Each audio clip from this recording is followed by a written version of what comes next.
오늘의 말씀은 요한 1서 3장 18절의 말씀, 제가 가지고 있는 성경 신약 390페이지에 기록되어져 있습니다. 요한 1서 3장 18절의 말씀, 제가 받들어 봉독합니다. 자녀들아, 우리가 말과 혀로만 사랑하지 말고 행함과 진실함으로 하자. 아멘. 오늘 말씀의 제목은 순환이라는 말씀의 제목으로 여러분과 함께 나눠보고자 합니다. 여러분은 사랑하며 살고 있으십니까? 많은 사람들에게 삶의 원동력이 되는 것이 바로 사랑이기도 하고요. 사랑하는 사람이 있기에 내가 살아가는 이유가 있기도 합니다. 혹은 자신을 너무나 사랑해서 열심히 삶을 사는 사람들도 있죠. 나를 사랑하기 때문에 나를 잘 가꾸기 위해서 열심히 사시는 분들도 많아졌어요. 아끼는 사람을 위해서 자신의 몸이 부서져라 일을 하시는 분들도 있고, 잠시나마 그 사람을 보기 위해 노력하는 자들도 많이 있죠. 사랑은 많은 것을 변화시키기도 하고 죽어가는 사람을 살리기도 하는 것이 사랑의 힘이라고 합니다. 광복 직전 22살의 청년이 폐병으로 앓고 있었던 한 석 달이라는 기간이 있었고요. 그리고 그 사람은 사형의 선고를 받아 얼마 살지 못할 것이라는 의사의 얘기를 듣습니다. 그는 산기슭에 격리되어 오두막집에서 혼자 외롭게 요양생활을 하고 있었습니다. 어머니가 매일 음식을 갖고 오셨습니다. 근데 그 청년은 허무함과 절망 속에서 하루하루 죽겠거니 생각하며 기진맥진으로 살아가게 되죠. 당시 청년은 40km가 넘는 결핵 환자 보건소까지 기차를 타고 다녔습니다. 그런데 미모의 간호사가 환자의 어머니로부터 모든 사정을 전해 듣고 자신이 보증을 서서 무료 치료를 받게 해 주었습니다. 간호사는 병 고치는 것이 우리의 목적이니까 조금도 염려하지 마십시오라고 이 환자에게 이야기했죠. 환자는 병원에서까지의 거리가 수십 리, 40km라면 꽤 먼 길이었지만 이 간호사를 만난다는 기쁨 때문에 세임이 불끈불끈 솟아올랐습니다. 간호사는 틈틈이 찾아와 회복이 멀지 않았다라며 격려를 해주기도 했고요. 청년은 간호사에게 사랑과 희망을 얻게 되었고 건강은 놀랍도록 회복되었습니다. 그래서 이 청년은 나중에 큰 목회자가 되는데 바로 한국교회 부흥을 크게 공헌했다라고 지칭받는 고 최순직 목사님이십니다. 믿음과 소망, 사랑은 치유의 힘이 있죠. 그래서 이 사람은 이러한 사랑의 힘으로 자신의 폐병도 이겨내고 진정한 사랑까지 쟁취하게 되었습니다. 이처럼 사랑은 놀라운 일들을 이룰 수 있고 혹은 발견해낼 수도 있는 것입니다. 그러면 성경에서 말하는 사랑이란 무엇일까요? 우리가 잘 알듯이 예수님이 우리를 위해서 십자가에 돌아가신 사건이 가장 큰 사랑의 예라고 할 수 있습니다. 우리는 하나님이 말씀하신 사랑하라 라는 이 명령을 피할 수 없습니다. 이 명령은 우리가 알고 있는 이 구약과 신약에서 통틀어서 가장 크고 중요한 말씀이기 때문입니다. 죄에서 구원받는 우리는 이제 새로운 정체성을 얻었습니다. 사랑의 열매가 구원을 받은 우리의 삶을 분명하게 나타내고 있습니다. 이 사랑은 우리 안에 갇혀있지 않고 우리의 행동을 통해 자연스럽게 드러나기 마련입니다. C.S. 루이스는 이렇게 이야기하고 있습니다. 사랑은 애정어린 감정이 아니라 사랑하는 사람의 궁극적인 최선을 위한 한결같은 바람입니다. 오늘은 한결같은 하나님의 사랑에 대해서 요한 1서를 통해서 이야기해 보고자 합니다. 제가 자란 시절은 농촌에 정읍이라는 곳에 자랐을 때 지금은 저희 집 앞이 연밭으로 바뀌었어요. 근데 그 전에는 이곳에 논이었고 이 논에는 벼를 베는 기계나 뭐 해서 벼를 많이 길렀어요. 그리고 옆에는 밭이 있어서 농작물을 수확할 때 다 같이 수확을 하는 인력이 많이 투여되곤 했습니다. 그 이전의 사람들에게 있어서는 이러한 대수롭지 않은 일들이죠. 아주 큰 일들에서는 많은 사람들이 함께 벼를 걷어들이기도 하고 심기도 했었어요. 근데 우리 마을에서 한 번은 이런 일이 있었습니다. 벼를 심는 이양기에 문제가 생겼고요. 이 문제로 인해서 그 넓은 논에 많은 벼를 한꺼번에 심기에는 쉽지 않았어요. 그래서 이렇게 줄을 쭉 대서 많은 사람들이 한꺼번에 앉아서 벼를 심으면서 나아갔던 모습을 딱 한 번 보았던 기억이 있습니다. 이 농부들은 왜 자신이 키운 농작물을 최선을 가꿔서 최선을 다해서 가꾸고 열심을 다해 아침 저녁으로 수고하는 것일까요? 아마도 농부가 열심히 일하는 그 이유에는 그 작물이 열심히 자라 나에게 새로운 열매를 줄 것이라는 확신이 있기 때문이라는 것입니다. 근데 콩나물에서 팥이 난다면 이건 우리가 원하는 결과물을 얻었다, 농부가 원하는 결과물을 얻었다라고 할 수 있을까요? 아닙니다. 콩나무에서는 콩이 자라고 사과나무에서는 사과가 자라는 것이 당연한 것입니다. 이것이 나무의 식물학적 구조에서는 당연한 결과입니다. 그래서 이러한 속담이 있죠. 콩 심은 데서 콩 나고 팥 심은 데서 팥 난다. 과정에 따른 결과를 도출할 수 있다는 속담이기도 하지만 많은 사람들에게서는 이러한 예가 참 적절한 비유라고 생각합니다. 농부가 열심히 일하는 비유로 마찬가지죠. 식물 세계에서 유전자 구성에 따라 열매가 결정되는 것처럼 사람에게 있어서도 마찬가지입니다. 모든 인류는 아담의 죄된 본성을 물려받았습니다. 그래서 우리의 부패한 영적 DNA가 우리를 끌고 가고 있는 것은 오직 죽음과 부패한 결과물이라는 것이죠. 즉 하나님과의 거리는 점점 멀어질 수밖에 없습니다. 그래서 우리 영적 DNA는 오직 예수님을 통해서만 회복되어야만 합니다. 그리스도를 믿을 때 우리는 새 생명과 새로운 정체성과 새 목적으로 거듭납니다. 죽음과 부패라는 이전 상태는 사라지고 그 자리에 영적 변화와 새로운 삶이 들어서기 시작하는 것이죠.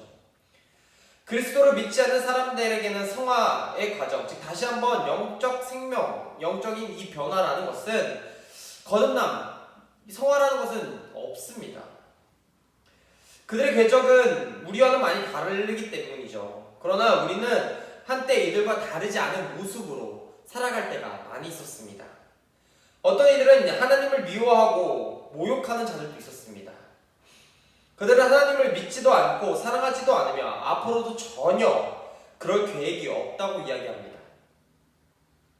그들에게 있어서 우리의 행동은 똑같이 미워하고 중화하는 것이 아니라 더욱 사랑하는 마음가짐으로 그러한 자들을 대해야 한다는 것이 오늘의 말씀이죠. 그런데 정말 놀라운 사실은 그리스도인들 중에서도 세상과 다를 바 없이 살아가는 사람들이 있다는 것입니다. 교회를 출석하고는 있지만 그들의 모습은 전혀 그리스도인이라고 볼 수 없는 사람들이 많이 있습니다. 겉으로는, 즉 피상적으로는 그리스도인으로 살아가지만 실질적으로는 영이 죽어버린 상태인 그리스도인이 많죠. 마치 열매 맺지 못하는 나무처럼 말입니다. 가인과 아벨 이야기가 어떤 건지 기억나십니까? 오늘 요한일서 3장의 앞절에 한 10절에서 13절에 보면은 이 가인과 아벨 이야기도 등장하게 됩니다. 둘 다 하나님께 제사를 드리지만 하나님은 아벨의 제사만 의로 받아들이셨습니다. 아벨은 히브리서 14장 4절에 믿음의 전당이라는 곳에 이름을 올렸죠. 아벨의 제사가 더 나은 이유는 그의 믿음 때문이라고 합니다. 우리는 구원이 결코 우리가 행한 행위가 아닌 믿음으로 은혜롭게 주어지는 것이라는 사실을 인지해야 합니다. 그리고 알고 있죠. 그러므로 우리가 가인과 아벨 이 모두의 제사를 지내기는 했지만 이 둘이 모두 제사를 지내기는 했지만 그 중에 한 명만이 진정한 믿음으로 드렸다라는 가정을 해야 할 것입니다. 바로 아벨입니다. 우리에게 요구되는 사랑은 우리의 힘으로 행할 수 없다라는 사실을 깨달으면 그리스도의 사랑의 관계를 경험해야 한다는 것이죠. 그리스도께서 우리를 사랑하신다는 것처럼 다른 사람을 사랑하는 것은 오직 초자연적인 능력으로만 실천될 수 있는 행동입니다. 믿지 않는 사람들이 사랑의 영적 열매를 맺을 수 없는 이유가 바로 이것 때문입니다. 그들 안에 성령님의 능력이 없기 때문이죠. 그들은 하나님이 사랑하셨듯이 사랑하라는 소명을 절대 실천할 수는 없습니다. 그리스도인에 있는 자들도 하나님의 역사하심과 성령님이 주시는 능력과 은혜 없이는 결코 사랑을 실천할 수 없습니다. 한 무리, 화난 해적들이 선장과 붙잡은 해군 지휘관을 애워쌉니다. 배의 선장이 부하들을 불러 모으고 고함을 지르기 시작했어요. 뭐라고 했냐면 그를 상어밥으로 던져버리자, 그의 금을 빼앗자 라고 이야기했습니다. 그러자 선장 어깨 위에 앉아있던 앵무새가 그 말을 똑같이 따라하죠. 그러나 거기서 앵무새는 멈추지 않고 프레이도 앵무새가 자신의 주인에게 들었던 이야기들을 다 말해버리게 됩니다. 즉 부하들을 경멸하는 말도와 그들 몰래 금을 숨겼다라는 계획까지 앵무새가 다 폭로해버린 것이죠. 이것은 미국의 자동차 보험회사인 가이코라는 곳에서 재치 있는 광고의 한 장면입니다. 광고는 이렇게 끝을 맺습니다. 앵무새가 말을 따라하는 것은 당연한 일입니다. 곧이어 자동차 보험을 절약하려면 가이코로 전환하는 것이 당연하듯 말입니다. 라고 이 광고를 임팩트 있게 전하고 있죠. 이 광고의 모티브는 일반적인 관찰에서 비롯된 것입니다. 어떤 존재는 자신의 일을 해야 됩니다. 앵무새는 말을 따라하는 것이고 꽃은 꽃을 피우는 것이며 일하는 자들은 일을 해야 한다는 것이죠. 그리스도인은 사랑해야 한다는 것입니다. 결과적으로 이것이 우리가 당연히 해야 할 일이죠. 요한이 편지기 이 사실을 분명하게 이야기하고 있습니다. 우리는 하나님의 사랑의 통로입니다. 사랑은 우리가 스스로 해낼 수 있는 능력이 아닙니다. 우리를 통해서 하나님의 사랑이 순환되어야만 한다는 것이죠. 하나님께 받은 사랑을 우리가 느끼고 감사하면 이 사랑을 다시 다른 이들에게 전하고 살아가는 것이 사랑의 순환이라는 것입니다. 그렇다면 어떻게 해야 오늘의 말씀처럼 순환할 수 있을까요? 즉 사랑이 어떻게 순환해서 내가 순환하는 과정을 다른 이웃들에게 그리고 내가 하나님으로부터 다시 사랑을 어떻게 받는지 어떻게 그리스도인이 행해야 할까요? 그 행동으로 첫 번째는 기도해야 합니다. 다른 거 필요 없어요. 먼저 기도가 가장 필요합니다. 기독교가 시작하는 이 시작점인 기도는 어떠한 일이 있더라도 하나님의 마음을 간절히 찾고 마음을 열 수 있도록 주님께 간구해야 한다는 것이죠. 둘째로는 이웃에게 관심을 기울이는 것입니다. 사랑을 아무리 많이 받는다고 한들 그 사랑을 나눠줄 대상을 찾지 못한다면 그 사랑을 받는 사람은 그릇이 가득 채우기만 하고 남들에게 베풀지 못하는 사람이 되어버릴 겁니다. 그렇게 마음을 열고 이웃들에게 관심을 가지고 나눌 준비를 해야 된다는 것이죠. 셋째로는 복음을 선포해야 한다는 것입니다.